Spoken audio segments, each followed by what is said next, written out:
Razer. The answer to the question, what would happen if Tim Cook developed a crippling addiction to RGB and bloatware? And for today's video, I bought a box full of some cockamamie Razer accessories.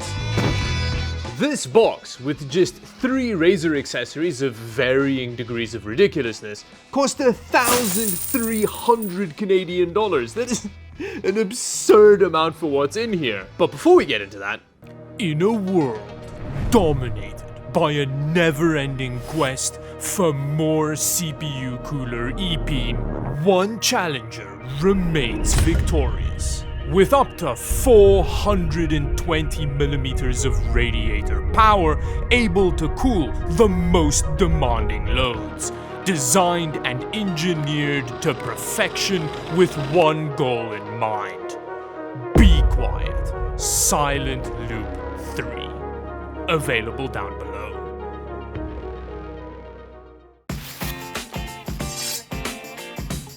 Now we're starting off with this, which is Razer's new Wolverine V3 Pro 8K PC gaming controller. The 8K presumably referring to its 8000 Hz polling rate, a feature I already find stupid on gaming mice, but intuitively think it's even dumber on controllers somehow. We'll give it a try. Oh, and it also costs 260 Canadian dollars, which is 3 times the price of a normal Xbox controller, which I don't know, I feel like is already a pretty good controller. And this isn't even the tippy top of Razer's controller ecosystem. There's like a Pro PS5 one, which is well over 300 Canadian dollars. Now for this price, I do hope for Razer's sake that they've included a vibrating cod piece in the box, but we'll see. Let's open it up. Maybe it's worth it. Who knows? Now straight off the bat, the packaging's pretty nice. This is something Razer is really good at. It's the kind of thing that I can imagine is quite effective at baiting a kid into abusing their parents into buying it for them at the local Best Buy.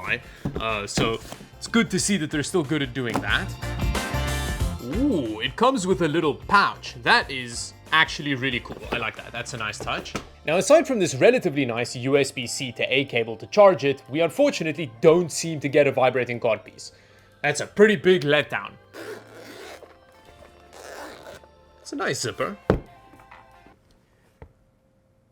That's not a good start, is it? Is that supposed to just come off like that? Now, I think this probably came off relatively easily because you do have the option to change the thumb pads, because you do have modular thumb pads, so there are other options in the box. And then finally we get our little gimmick dongle, but with that, let's check out the controller. Ooh, it's very textured around the grips, which is nice. It is super light, which is the kind of thing that I can imagine some people would be very excited about. But honestly, I don't love how light it is because it kind of makes it feel pretty cheap. So I feel like they're probably applying gaming mouse logic to the design of this. Yeah, I mean, it sits in your hands quite nicely because, well, it is essentially an Xbox controller in terms of shape. Aside from that, all of the buttons feel really nice as well. There's like a mouse click to them, which is lovely.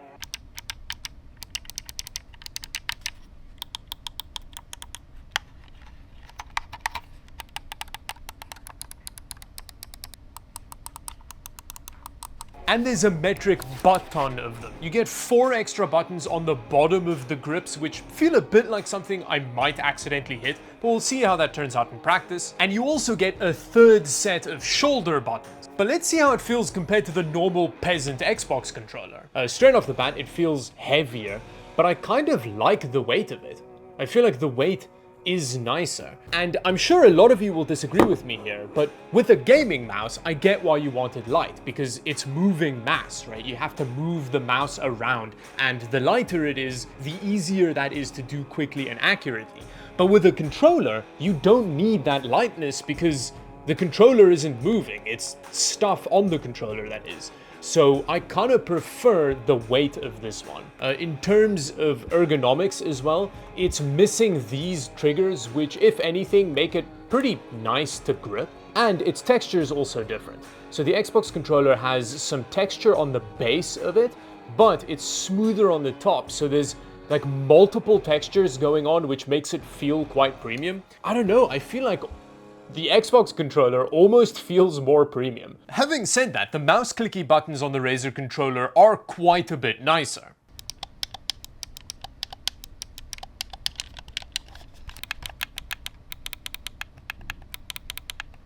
But with that, let's actually use the two controllers and see how they stack up. Okay, now this just feels like an Xbox controller. Obviously, because it is an Xbox controller. What is that? I feel like that's someone else. This is my extremely valuable planet. They better go away or I'm gonna steal their shit. Okay, so now I'm gonna switch over. The buttons are cool. They feel nice. They're like little mouse clicks, which is a little bit odd. Whereas this just feels like standard controller buttons. That's definitely a nicer little click. One thing that I do not like about the controller though, is I don't like the shoulder triggers. Because with the Xbox controller, they trigger gradually. Whereas this, it's just a click. It doesn't feel as nice. Yeah, this trigger is way better. And the thing is, the Xbox trigger isn't as good as the shoulder triggers on a PS5 controller. So the fact that the Razer controller's triggers lose out to the Xbox ones is not a good sign for it. Now, Razer does brag about this being a feature for quicker inputs or whatever, but to me, it kind of defeats the purpose of how a shoulder trigger should feel. It also makes it useless for racing games because it just acts like a button. There's zero variability in throttle or braking. Who thought this was a good idea? Now, on a positive note for the Razer controller, the Hall Effects thumbsticks are really nice. They're definitely an improvement in feel and accuracy over the Xbox controller. I wouldn't say it's a massive difference, but it's noticeable. They also added a sensitivity clutch, which if you pull one of the new triggers that they add on the bottom of the controller, it limits the maximum range of the thumbstick, which gives you greater accuracy for sniping or whatever, which is great and all, but I feel like if you want greater accuracy while sniping, just use a mouse. And then finally, when it comes to the 8K HUD polling, I just really couldn't tell a difference. I mean, I can't even tell the difference in fast-paced FPS games with a gaming mouse. Whereas the kind of games that I use a controller for, I can't even tell the difference between the 8K HUD polling and the Wi-Fi connection of the Xbox controller. So that does give you some context. Maybe I'm just a geriatric old man with the reflexes of a sloth, and if you're really into like fighting games, it might make a difference to you. However, I'm pretty sure that everybody thinks that 8K HUD polling is a gimmick, but you know, prove me wrong in the comments down below. Now, all in all, the Razer controller definitely has some advantages over the Xbox controller, but when it comes to build quality, it doesn't have an advantage, which I think is a complete outrage considering the 3x price differential. A 250 Canadian dollar controller does not have any right to be creaky. Oh, that's heavy. Now, the next thing I'm having a look at is this. It's a Thunderbolt 5 dock for your laptop, which I know is about as interesting as a 5-hour documentary on the invention of the CSV file, but Razer's made it interesting by charging an absurd amount for it. Now, just think to yourself, what you think is an absurdly high amount for a laptop dock, and then comment down below if you think that this price of 550 Canadian dollars is anywhere near to that. Having said that, looking at the specs of this thing, I think that it might actually be the least overpriced thing we're looking at today, but we'll figure that out together. Now, first off, on the back, you can see there's a bunch of holes for you to jam stuff into on it. It also comes with a full-size SD card slot. A lot of this stuff is very minimum requirement level for a Thunderbolt dock, but this one also comes with an M.2 slot in it, which is more rare on these docks as far as I can tell. So I think that addition does add some value to it. And depending on how fast that M.2 slot is, it might go some way to justifying the 100+ CAD premium that this commands over other options on Amazon. I think it's gonna be very sturdy because it's a heavy box for the size. Oh, it's so heavy, whoa. It's got strong MacBook smells coming out of it. So I think that's another reason why you're paying so much for it, is that they, I guess, perfumed the box. I don't know, how do they get that smell into the box? If you know, let me know down below. This looks quite impressive. Oh, it's much lighter than I was expecting. Why is the box so heavy? I'm guessing it's because of the power brick. That might be an issue because I don't know how well it's gonna sit on your desk. That's one of the issues that I have with a lot of these docks, is that they don't sit sturdily enough on a table so that when you plug things in, it slides around, which feels kind of lame. But it does have a really big foot on the base. So maybe they do solve that problem. They do packaging really well. This is like a gamery Apple packaging. Wow, that is a really lovely cable. That's the power brick? Holy crap! I think that you can plug your laptop into this via this cable, and then it'll charge it for you as well. That's part of how it is a dock as opposed to a dongle. Oh, I just got that. I think that might be the definitional difference between the two, so that's exciting. It's a 250 watt power brick, which means it should be able to power some pretty hefty laptops. And we're gonna see if it passes the one-hand plug-in test. It's not going to, is it? It does. I think this is the back of it, so I think it goes on your desk this way around. That's actually borderline a bit of a design flaw on this thing, in my opinion. All of the I/O is on one side. Now, it makes sense to have like Ethernet and stuff on the back, but I also want ports on the front so that you can just easily plug like a flash drive or whatever into it. Whereas now, for daily use, you're likely gonna have to do some blind reach arounds, something I've never been good at. And in terms of I/O, why is there no proper HDMI on this? I get that you can use like USB-C to DisplayPort cables, but then you have to buy a cable you don't have with your dock. That's really annoying. And then finally, in terms of M.2 slot, you get a bit of heatsink that you can attach to your NVMe drive. And I think there's also a fan in here which helps cool it, but that does mean that that's something that you're gonna hear. But yeah, I think that's all there is to say about that. So let's go test this before we get on to the next product.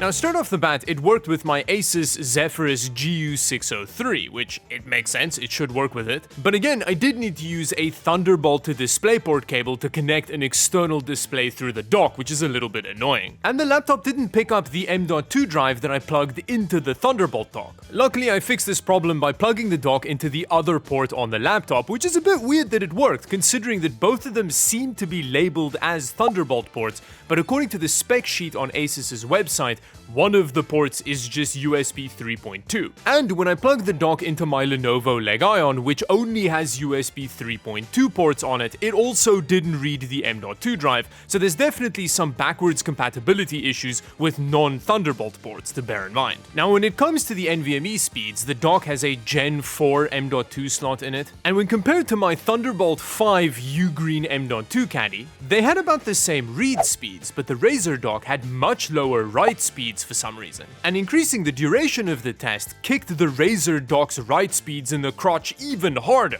Also, the Razer dock only has gigabit Ethernet, where a lot of the much cheaper dock options have 2.5 gigabit for whatever that's worth. And finally, in terms of gaming, the dock was easily able to power the laptop while playing No Man's Sky, which, you know, you'd kinda hope that it would with that massive power brick. However, I did have an issue where one of the instances I started playing No Man's Sky, despite the laptop being plugged into the dock, I was getting much reduced power draw figures while gaming, the same kind of power figures you get when just gaming on battery. And the thing that fixed it was just replugging the dock in and restarting the game, so I'm not sure what happened there. Also, my Sennheiser HD58Xs sounded way better being powered through the 3.5mm output on the dock than it did running straight out of the laptop. So that being an upgrade is also a nice touch. So with that, the Razer dock does dock things, and I think if you have a MacBook, it makes quite a lot of sense having that extra M.2 slot so that you don't have to pay out the butt for some Apple storage. So yeah, let me know what you think of this dock down below and its pricing, and with that, let's have a look at the last and dumbest of the Razer products in this lineup.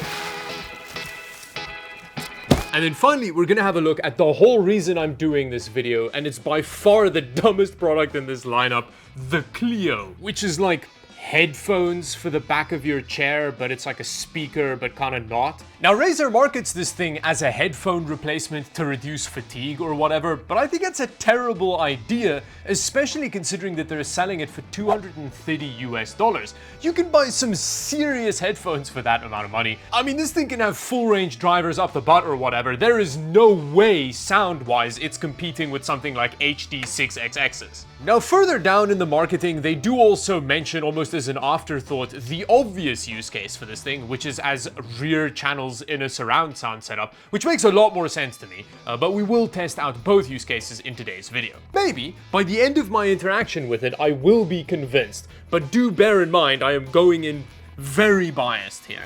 I just realized I might not have a chair that this fits on.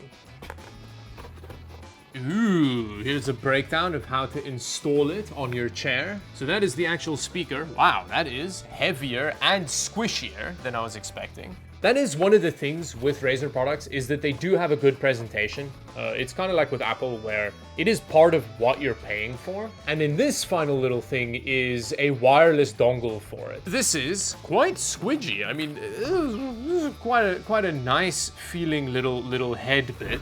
That's not as comfortable feeling as I was expecting. I mean, you could also, if you were a complete animal, you could just duct tape this to your head. Yeah, I mean, this thing looks about as stupid as I thought it would look.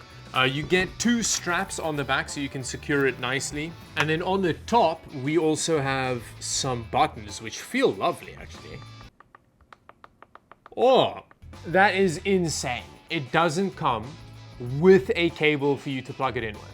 So they even tell you that you have to use like a wall wart and a cable, which you all have to buy separately, which is crazy to me. You can't use this out of the box, basically, is the point. That is madness. Now, I know I'm hiding my biases really well here, but I think that this thing is wildly dumb. However, I'm gonna give it a fair shot. Let's go plug it into a thing and try our weird Razer not headphones.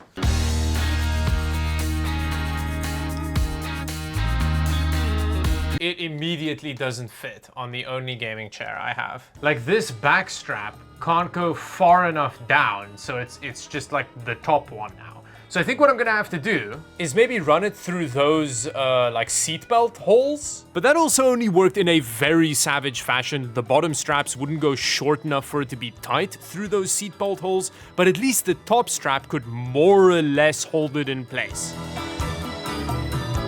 Okay, let's give it a try. I don't know how good it's way too low. Okay, never mind. So I ended up just using the one strap over the top and then balancing it in place with the back of my head. I don't know, I feel like having to peg your head back like this is not more comfortable than just having headphones on.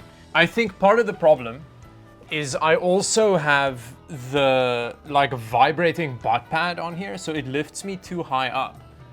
Actually gonna have to remove this. That's so funny. It's not compatible with its own accessories because this is also a Razer product. Well, I mean, it still feels really unnatural because the seat is designed for the headrest to be in a certain position.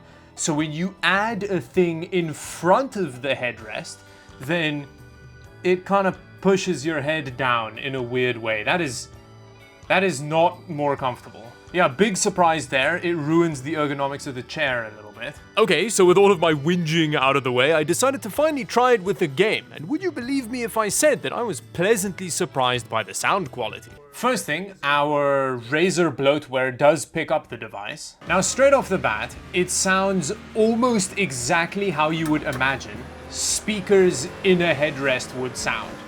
All of the sound is very much coming from behind my neck. It's very upper, mid, and treble focused. And I think they did that to make it sound detailed. It sounds like there's just a cheap TV speaker behind my head. A comparably priced set of headphones sound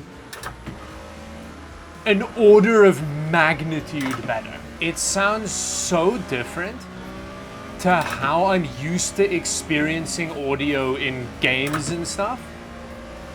It's like having the stereo happening behind you. It's so weird. Like, fair enough, marketing it as like a rear channel for a surround sound setup if you don't have space for it or whatever. But the thing is, I think the reason that they don't use that marketing for it is because then it's too niche, right? Then they wouldn't be able to sell it to enough people. So they had to come up with this like headphone replacement idea. Oh, it's more comfortable. You don't have like the fatigue of, ooh, you don't have the fatigue of like headphones on your head or whatever. At which point I decided to just call it and use them in the use case where I think they make sense, which is as rear channels in a surround sound setup. Now, unfortunately, like I mentioned before, I don't have a standard gaming chair, so I ended up just putting them on a table behind my head. It's pretty savage, but it worked quite well. Yeah, I mean, this makes a lot more sense. The fact that it's barely making any of the sound helps a lot, because then you like, it's just doing little bits of environmental effects, so you don't notice how kind of butt cheeks they are. Using them as surrounds for my LS50s worked pretty well because the main speakers were doing like 95% of the work, and the rear headrest just adds in a little bit of ambient effects, and honestly, for that, they're fine. It's able to generate at least a possible sense of space behind you, although I did notice that when there were explosions happening behind you and the actual headrest tried to recreate them, you could really hear the difference in power between them and the main desktop speakers I was using. It was also really easy to enable. In the Razer bloatware software, you just enable them as rears in a surround and it worked pretty much straight off the bat, which was cool. So yeah, I'd say that if you have desktop speakers and you want to be able to hear people sneaking up behind you in games or whatever without switching to headphones, I think this is a reasonable option for that. It is just unfortunate that there's some hella Razer tax here, because they are very expensive for the sound quality they offer. Which I think brings me to the end of the video. Thank you very much for watching. Let me know down below which of these products you thought actually made sense and which one you thought was the dumbest. Subscribe to the channel on the way down there, and until the next video, thank you for watching. Bye bye.